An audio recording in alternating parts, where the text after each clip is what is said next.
Abby Hurd, and I have stage fright. I know what y'all are thinking, how is this possible? Someone like me who loves musicals, plays, is in choir? Trust me, it's possible. When people think of stage fright, they usually think of small nerves or butterflies in the stomach. Well, for me, it's gone as far as physically shaking and heavily breathing. And I've seemed to always let it get in the way of things, keep me from opportunities. But freshman year, I decided I would challenge myself. So in my 8th grade move-up meeting with Mr. Groves, we were trying to decide what elective I should take. And believe it or not, choir was my last choice. But luckily for me, he incentivized me with the New York trip. And I'm really glad that I made this decision because I can't imagine my day-to-day life without choir or how else I would have found my passion.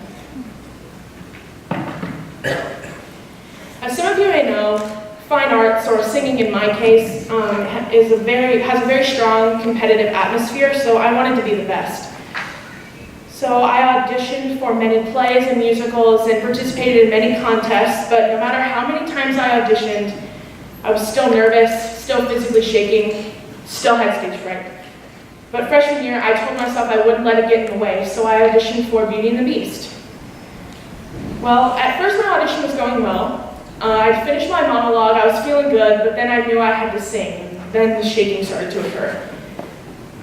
I got through the song, and I knew it wasn't my best, but I was proud of myself because I got through it.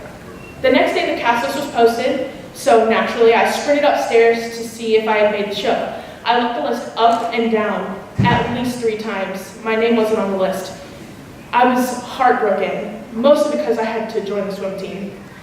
But luckily for me, the freshman trip was the next week, so I had some time to decompress and come to terms with the fact that I just didn't make it. When I got back, I was sitting upstairs in front of DeBoard's room with some of my upperclassmen friends when DeBoard came out and asked me where I was at rehearsal. I was extremely confused. I didn't make the show. He was flustered. He didn't understand what I was talking about. He checked the list and my name wasn't on it. He apologized extensively and said that I made the show, he just forgot to put my name on the list. Completely ecstatic, I called my mom, I called my swim coach, and I was doing the musical. Ran downstairs to get my score from Stu. I explained to him what happened, and he said something to me that has stuck with me. He said, "Abby, trust me, I need your voice in this ensemble." This was the first time I had really felt needed singing.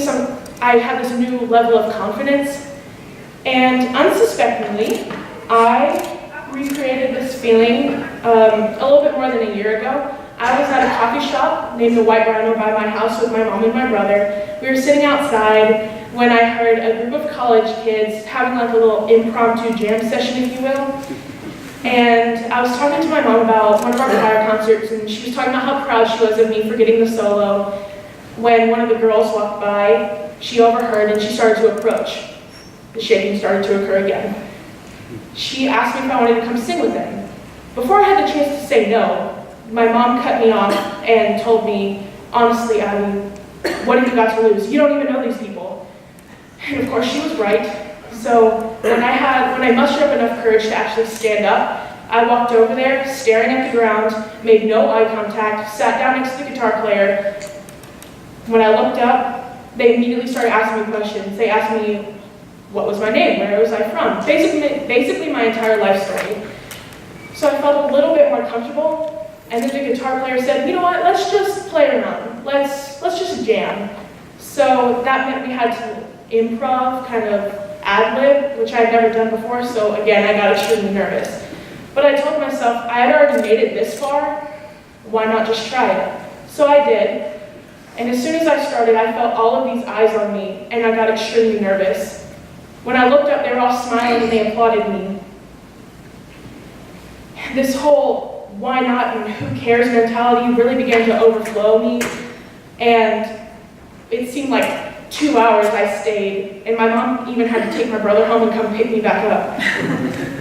I was really more confident in my abilities and my talents, and I realized that these intimate moments matter more, like these impromptu jam sessions, or car rides with your friends, or the bonds that you make with people in your cast.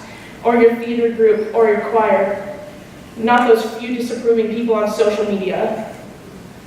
So just in case you were wondering, my stage fright has gotten better, but it's not fully gone away. And I'm actually okay with that, because it pushes me to take on things that scare me.